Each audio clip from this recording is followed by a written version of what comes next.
There we are. Good day, everyone. Welcome to 360 Live. It's great to have you all here. I'm still sort of sweating from a big paddle game. I just got out of the shower and I'm still overheated. It's always great to get a bit of activity out of the way on a Sunday morning. I'm dressed in this because these guys are playing against Ireland today, number 1 and 2 in the world. In the rugby world, that is. They're playing in my hometown in Pretoria at the stadium is called Loftus Versfeld. If you haven't heard of that ever before, go and Google it. It is a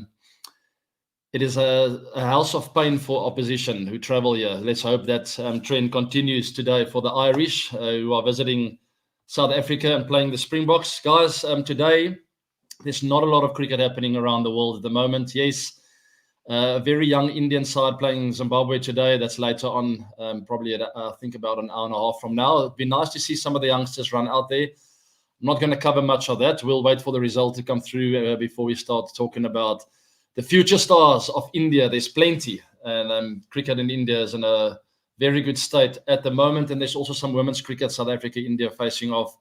India making light work of SA, also I think New Zealand and England. But nothing really standing out after the climax of the World Cup. I think we can sort of put that to bed today. After the climax of the World Cup, it's tough to follow other cricket at the moment because my emotions were running so high with that final. It was an incredible match. And as we see Aiden Markram being quoted here, immensely proud of this group. They are absolute warriors. And I fully agree with that. He's talking about the big privilege it is to play on the biggest stage for your country and representing South Africa, and also thanking the supporters and the fans. It's a pleasure, Aiden. Absolutely incredible the way he led this team, making it to the final. I'm also very proud of the guys. Having obviously been a part of the Proteas for many years, it's great to see the younger guys come through and do well and take it a step further for South Africa. So we all, as a country over here in South Africa, can be proud of the boys. Yes, not a nice finish and very sad because we were so close. We almost had one hand on that trophy. And then Mr. Jasprit Bumrah arrived, and we'll talk about him briefly in a few moments. As we have seen the celebrations there in India, absolutely incredible. I knew the T20 World Cup was important, but I didn't expect this. What a homecoming for India as they were driving around the streets of Mumbai in an open top bus. And Virat Kohli being quoted saying, "We need to celebrate Bumrah." And I agree with that. He's been absolutely phenomenal for so many years now in all formats of the game, in all situations. Give him the new ball, he gets you wickets. Tell him in the middle overs, we need a wicket, he'll get you a wicket. Tell him to defend something at the back end. Jasprit Bumrah is your man. He is the player to watch in the world at the moment, possibly the best cricket player in the world right now. That includes batters, bowlers, fielders, wicket keepers, you name it. He's most probably the best cricket player in the world and the most valuable player to have in a team. And that's purely just because of what he does on the field. It is simply outstanding. Particularly for me, what stands out is under pressure. That's where individuals are tested. That's where you feel lonely out there. You've got the ball in your hand. The captain is in his place. No one is in your ear. It's just you and the opposition's batter, or whether you're facing someone. If Mitchell Johnson is bowling to me back in the day, all of a sudden when you look up, you feel, okay, this is important. It's just me against him now, and the field placings. And you feel that pressure and you feel lonely.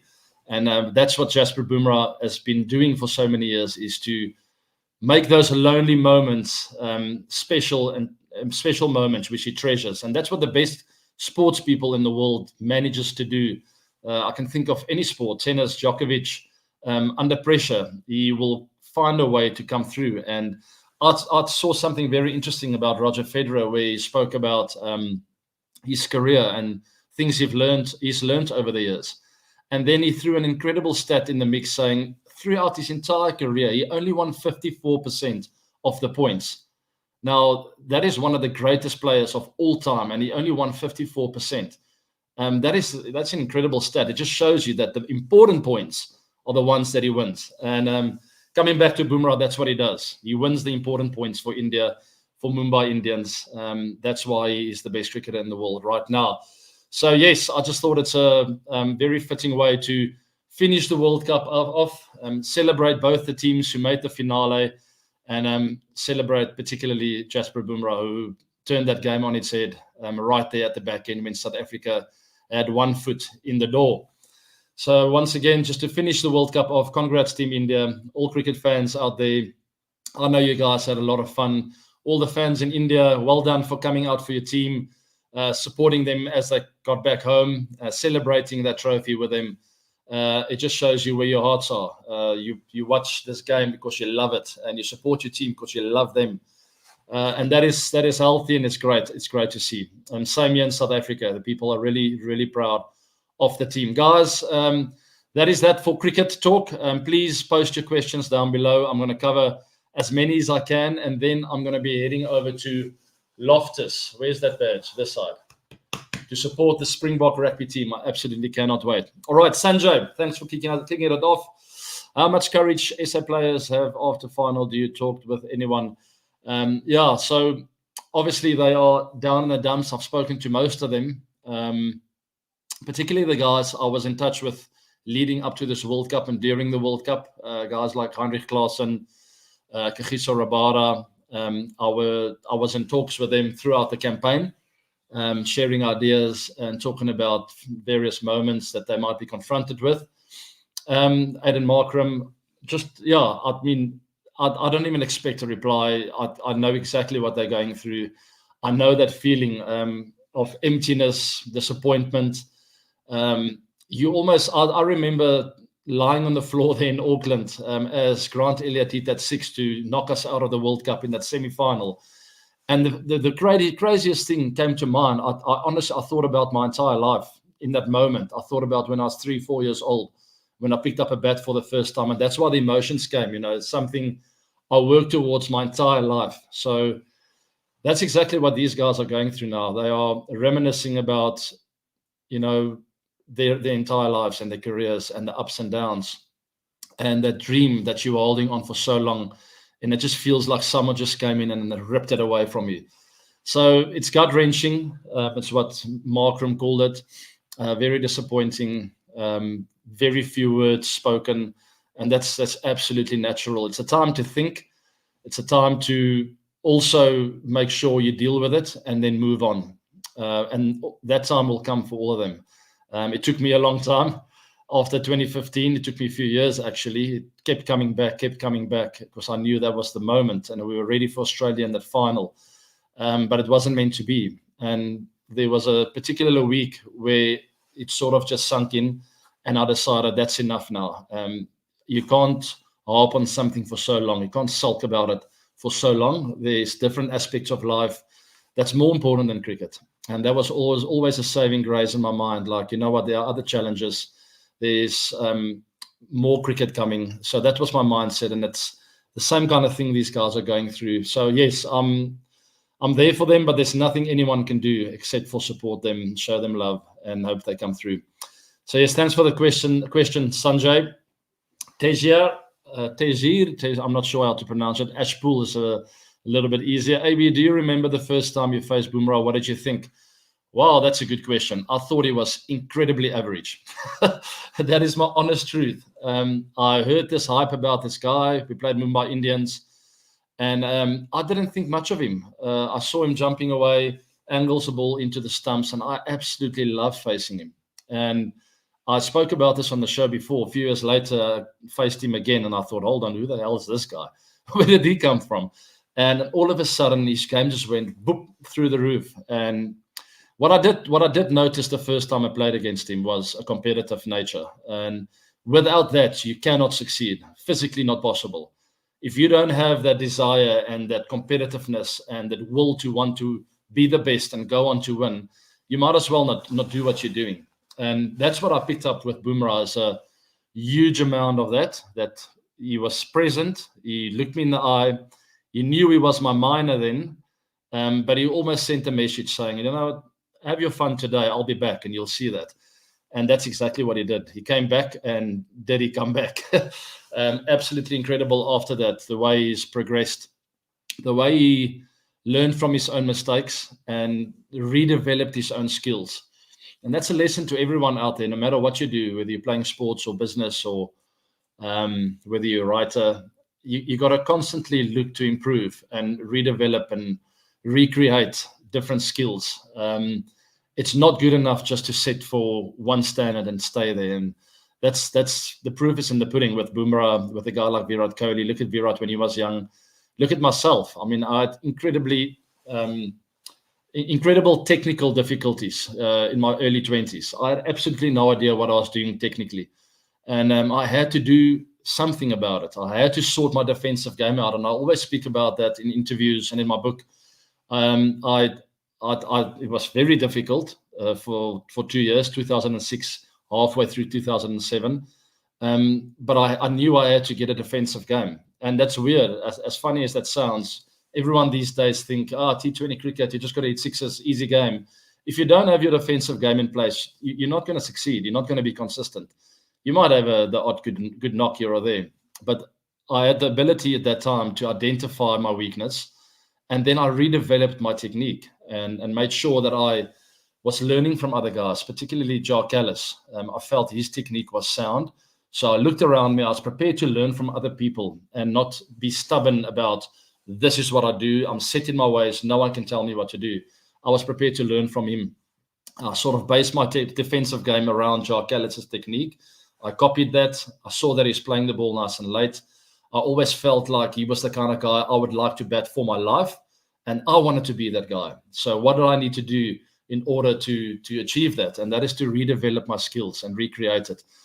So that's what Bumrah did. And that's what the best players in the world do. They don't settle for standard and for normal or for average. They constantly look for areas to improve. And if they find some tips from other players, and by watching them on the television screen, trying different techniques, and then there's a big moment sometimes, eureka moment, where you go, that's the one thing that was missing. So I would encourage everyone to go and do that with your day-to-day lives. Look for improvement. And it's a nice way to stimulate your mind and to challenge yourself as well. It's very healthy.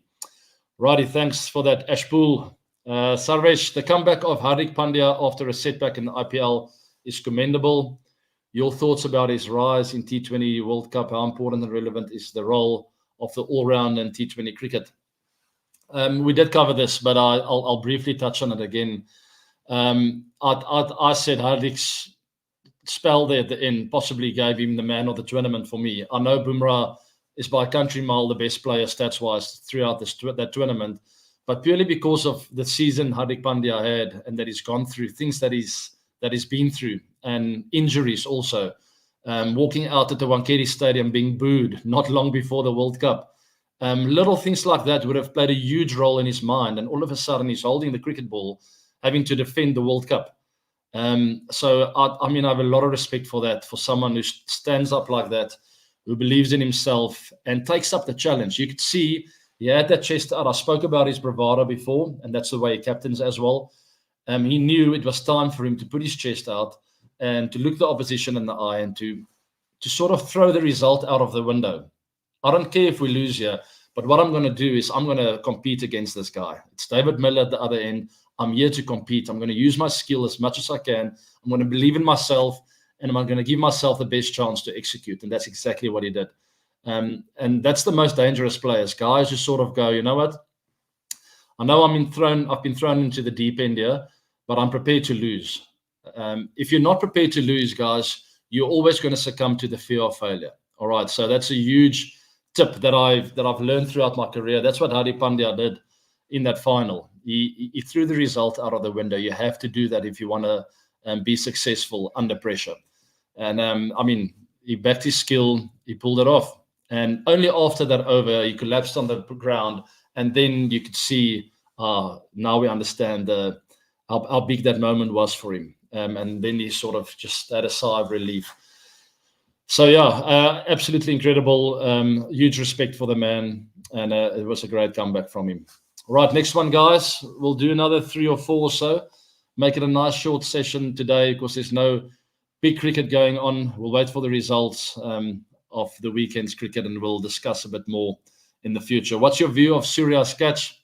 Not out. I'm just kidding. I'm kidding.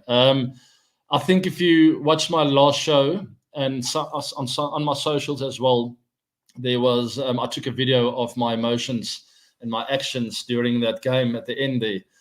And you'll see me in the background there. I realized David just got caught. I walked backwards, and my friends were like, "Was it out?" And I just did. I saw the replay, and that's what I did.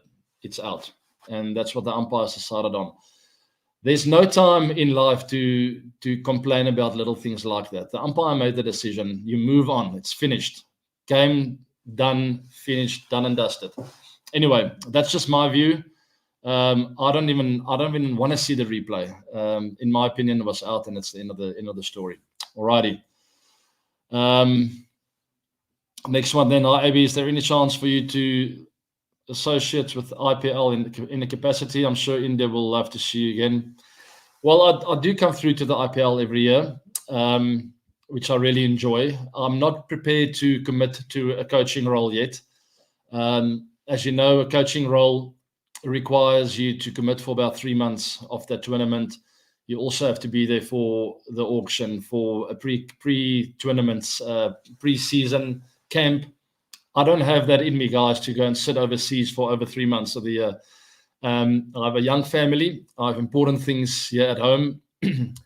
And my 3 kids are my 3 big businesses right now. And that's my priority. And once I feel it's time to do something different or to take up another challenge, I will do that. So that's the very short and sweet answer to you.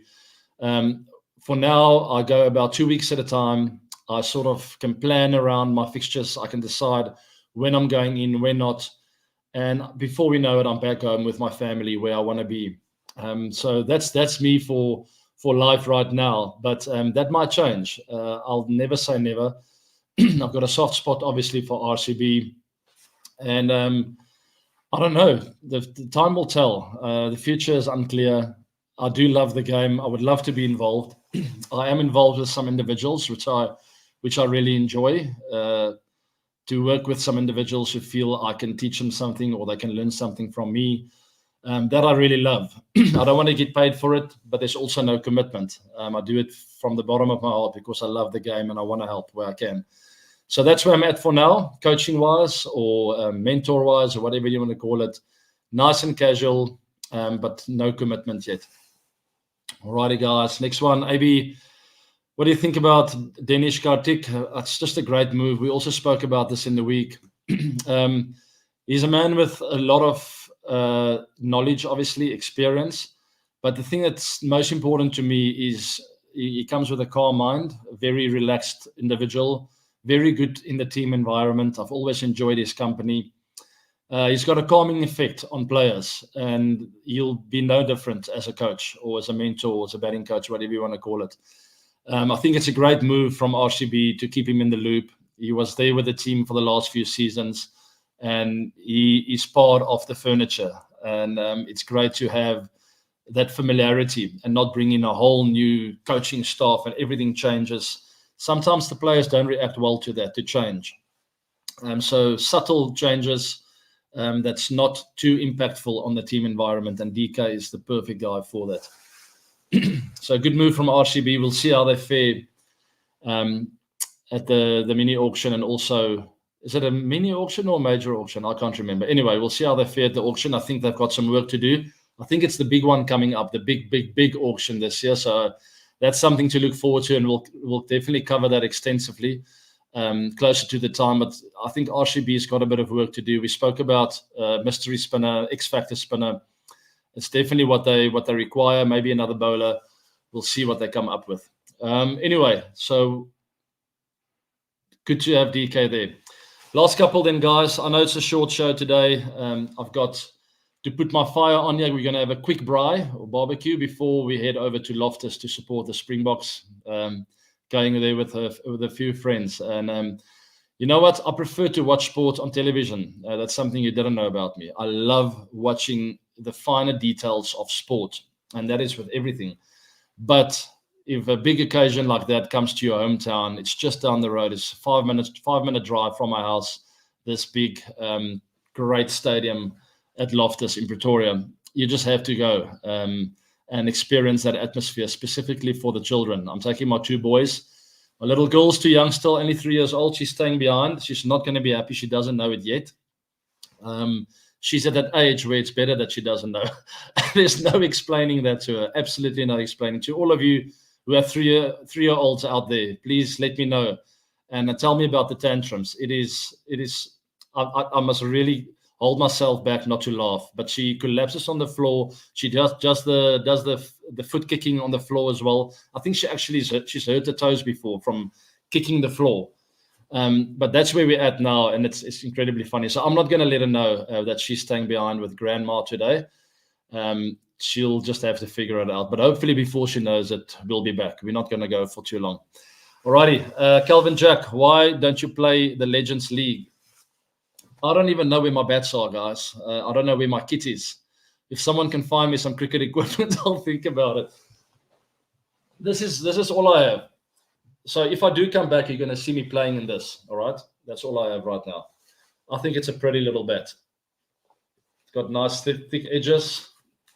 Ooh, it's got a bit of a crack in it. Did you hear that? Not going to work. No, guys, maybe one day, never say never once again, but I have absolutely zero desire to play cricket again. I love the game. I will forever love the game. I just don't know. I mean, I did it with so much passion for so long, and when that's done, guys, I don't know if someone can relate to me there, but that's the long and the short. It's just gone. I can't see myself hitting a cricket ball again. I do in the garden with my children when I try and teach them a few skills or tricks, but no. I'd never say never. Maybe next year you see me on the field and you go, but Aby, you said you're never going to play again. Things change. Life changes all the time, and I've never been scared of change. My mind might be changed in a year's time, and I go like, you know what? Let's go play one tournament. Why not? It's a nice little trip away with my wife and I. I'll eat a couple of balls, and we come back home. So yes, it sounds easy, but I know for a fact when I'm on that field, I'm going to look around and I'm going to go like, what am I doing here? And that's just how it's going to be. I'll enjoy it if we need 40 or 15 balls and I'm out there and there's a bit of pressure on and the competitive nature will come out. But I can't see myself touring again, leaving home. I've done so much of it. I can't see myself enjoying it. When I see an aeroplane these days or an airport, I get nauseous. So yes, it's taken its toll over the years, traveling and playing for so long, being away from home for 10 and a half, 11 months of the year. It was the dream come true life that I always pictured me having. But now it's done. I don't want that anymore. Okay, sorry, I yapped on a bit about that. I'll take one more question, guys, and then I'm out of here. And before I take this question, I want to thank each and every one of you for joining the 360 show. It is something that's just come about. I don't even know why I'm doing it. All I know is I'm having fun with you guys, and it will not be possible without you. Otherwise, I'll be talking to a laptop. So thanks to the audience. I really enjoy the interaction, and I want more questions. I want to talk about life, about cricket, about everything. All right. I feel we have a lot to cover over the next few years, and we'll see where this goes. Rajesh B, thanks for that. You're a super fan, and I appreciate that. Aby, what's your opinion on the IPL and the one-day cricket future? Given there's lots of cricket and T20 has gained huge popularity, yes, we did cover this in a few shows. I'm going to talk about it again because change is necessary, I feel, in all the formats. But we'll see where they go with that. I feel they have to do something about the ODI game. I spoke about possibly having 2 T20s instead of a 50-over game. It could be really, really entertaining, I feel. But I might be wrong. And it's a big change but I would really love to take the toss out of the equation in ODI cricket. I feel the game is just long enough for the toss to play a really big role. The game is, what did I want to say? It's not like a test match where the conditions will change so much that both teams will have the better and the worst side of conditions. Where ODI, you get the ball moving around, it starts turning, and then the game is done. So I feel it just stops at the wrong time, where maybe a 2-day game would have been better. But I think to counter that, and to give both teams an opportunity to bat in the swinging conditions, but also to bat in the turning conditions later on, but also bat when the dew is around, is to play 2 T20 games. And if you bat first in the first T20 game, you have to bat second in the second one. Add the scores, simple. They can do the rules. I just think you counter the toss then. And then maybe after the first 20 game, you get the opportunity to change the team. So you name a squad of 15, you pick your first 11 for the first T20 game. You can change after that if you see the ball turns or whatever the case may be. You play an extra spinner for that second game. And you bat first and you bat second. That to me, I will watch that. I know it'll be fair. I know it'll be very strategic, and guys will have to plan incredibly well. I think it'll be very, very interesting. T20s, you don't have to do much about. I think bring the bowlers into the game a bit better by taking away the restrictions in the first few overs in the power play overs. Let them have the fielders on the boundary. And I mean, I just hate watching batters scoring runs with bad shots. I feel you need to be punished for mishitting a shot. And excuse me, when a bowler's outthought you out there, when he's outsmarted you, he needs to get you out. Now, I see in the power play overs in the IPL, batters literally edging 3 out of the 6 balls, and he gets 15 runs in the over. And I go like, that's not cricket. It shouldn't be that way. If a guy smokes the bowler, no problem, go for it. And I think a way to counter that is take the field restrictions away for the power play, so that when the batter makes a mistake with a new ball, it must be out. Simple as that. I feel it's a little bit one-sided. And then Test cricket, I want to see the bowlers dominate. I've spoken about this before. I feel the most entertaining cricket matches are the 3-day games where the bowlers are just hammering the batters. And the batters who score runs actually take their helmets off and go like, that was the best knock of my life. I had to show not only skill, but I had to fight this mentally. It was a mental battle, and that's what I want to see. That's what Test cricket should be about. When a batter scores 100, it needs to be the biggest test of his life. And bowlers have the opportunity to show proper skill by swinging the ball around. Just want to see the bowlers dominate more. And so there's my 5 cents to make the 3 formats healthy again. I feel cricket in general is in a good state. There's not a lot of issues. The ODI format will need a bit of love, I feel, over the next few years. And because T20 cricket is doing so well, why not bring that flavor into ODIs, 2 T20 games? Anyway, we'll see what comes of that. Guys, that is it. Thank you very much for joining me. As per usual, subscribe to the channel, hit that bell notification. Also like this show for today, if you don't mind. There's my social platforms, Facebook, Instagram, and X.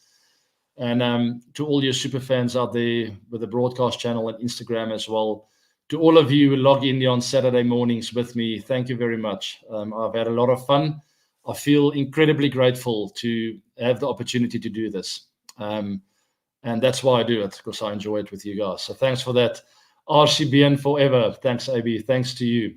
Have a great weekend, guys. And let's watch these boys win today, hopefully. Have a good weekend. I'll see you next week.